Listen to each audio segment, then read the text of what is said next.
Você já se perguntou por que alguém que defende a Bíblia como única regra de fé tentaria mudar o conteúdo dela? Parece estranho, não é? Mas foi exatamente isso que aconteceu com Martinho Lutero, o grande nome da Reforma Protestante. Ele proclamava que só a Escritura bastava, sola Escritura, mas ao mesmo tempo quis retirar livros da própria Bíblia.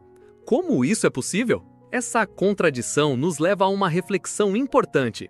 Se a Bíblia é, de fato, a única autoridade para a fé cristã, como alguém poderia ter a liberdade de escolher o que fica e o que sai?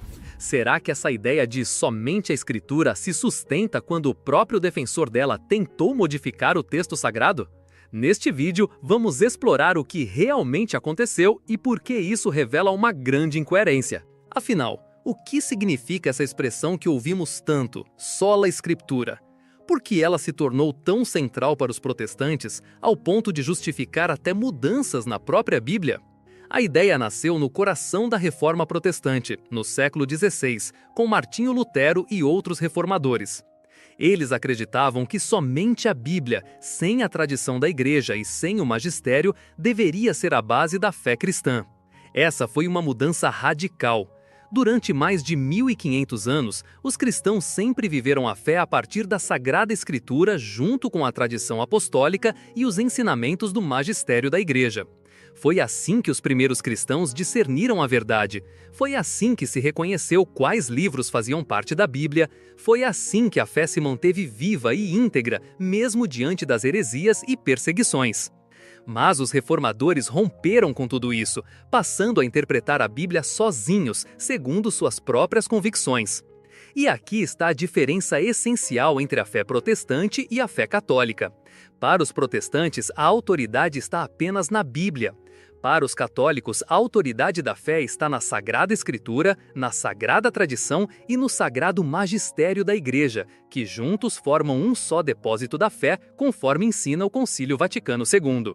Agora, pense bem, se a própria Bíblia surgiu dentro da vida da Igreja, faz sentido usá-la para negar a autoridade da própria Igreja? Mas afinal, qual era a Bíblia que existia no tempo de Martinho Lutero?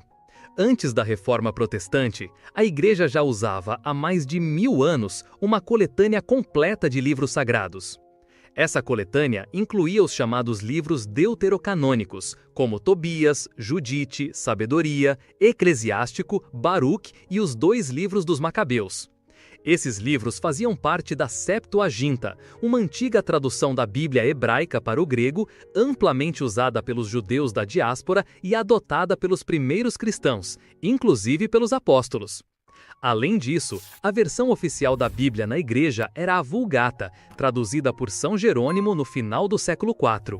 Essa tradução em latim, feita a pedido do Papa Dámaso, era usada em toda a cristandade ocidental, com o Antigo e o Novo Testamento completos, do jeito que a Igreja sempre reconheceu.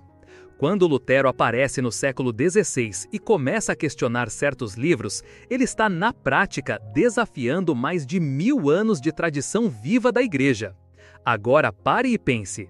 Se a Bíblia usada pelos cristãos desde os primeiros séculos incluía esses livros, com que autoridade alguém pode simplesmente removê-los?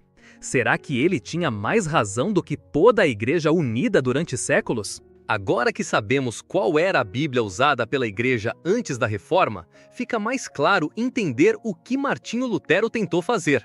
Ele rejeitou abertamente 7 livros do Antigo Testamento: Tobias, Judite, Sabedoria, Eclesiástico, Baruque e os 2 livros dos Macabeus.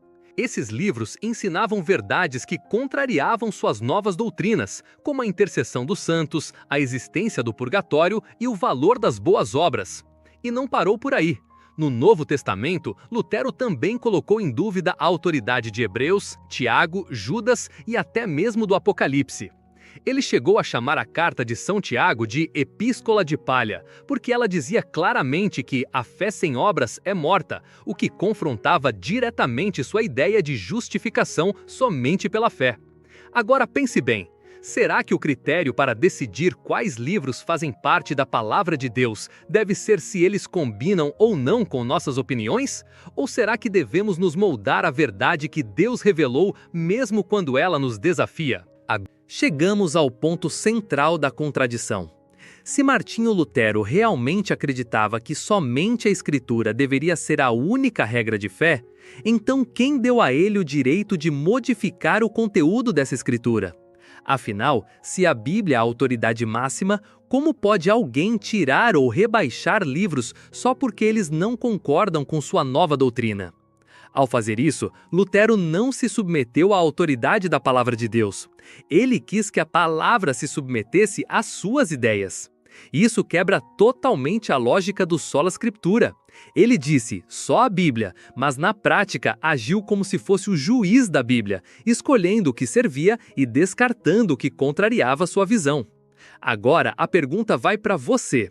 Se cada pessoa ou líder religioso pode mudar a Bíblia conforme suas crenças, como saber o que é realmente palavra de Deus? Será que não é justamente por isso que Cristo deixou sua igreja como coluna e sustentáculo da verdade? Se ninguém pode, por conta própria, decidir o que entra ou sai da Bíblia, então quem tem essa autoridade?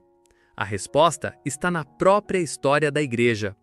O cânon bíblico, ou seja, a lista dos livros inspirados por Deus, não foi definido por gosto pessoal, mas pela tradição apostólica e pela ação do Espírito Santo na vida da igreja.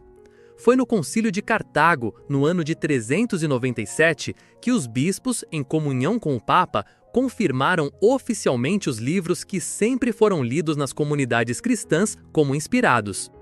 Mais de 1000 anos depois, no século XVI, o Concílio de Trento reafirmou essa mesma lista diante dos ataques da Reforma Protestante.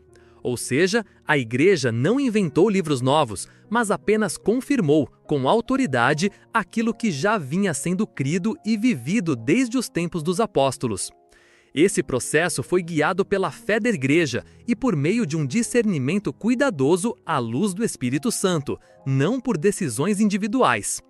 A Bíblia, portanto, é fruto da vida da Igreja Católica, nasceu dela, foi escrita por católicos e para católicos. Antes de existir o Novo Testamento escrito, já existia a Igreja, ensinando, celebrando os sacramentos e guardando fielmente a doutrina transmitida por Cristo.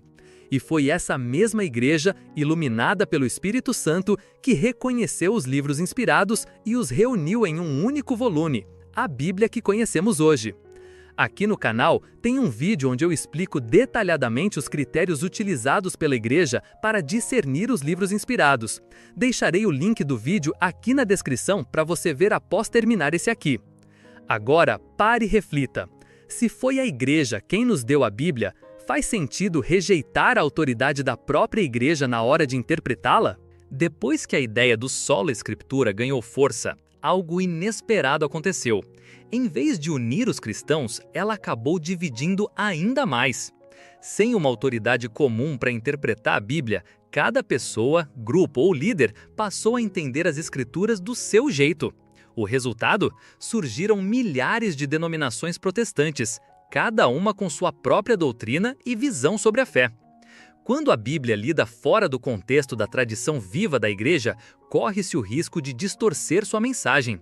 Sem o magistério, ou seja, o ensino oficial da Igreja guiado pelo Espírito Santo, é fácil cair em interpretações erradas que confundem os fiéis e fragmentam a unidade da Igreja fundada por Cristo.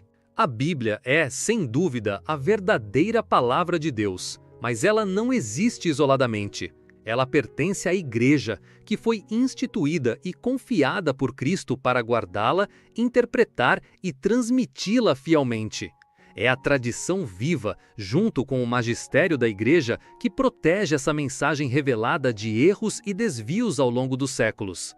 Essa dupla responsabilidade garante que a fé católica se mantenha íntegra e completa, sem se perder em interpretações pessoais ou modismos passageiros. Por isso, confiar na sabedoria da Igreja é também confiar na fidelidade à vontade de Deus. Se você está gostando do conteúdo totalmente gratuito que oferecemos aqui no canal, saiba que a produção desses vídeos envolve custos.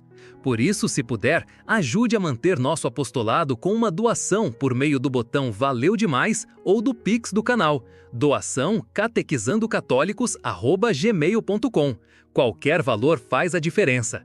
Você também pode conhecer o nosso clube de membros e ter acesso a conteúdos exclusivos, pensados especialmente para quem quer aprofundar ainda mais na fé. Não esqueça de curtir esse vídeo, se inscrever no canal e ativar as notificações para não perder nenhuma novidade.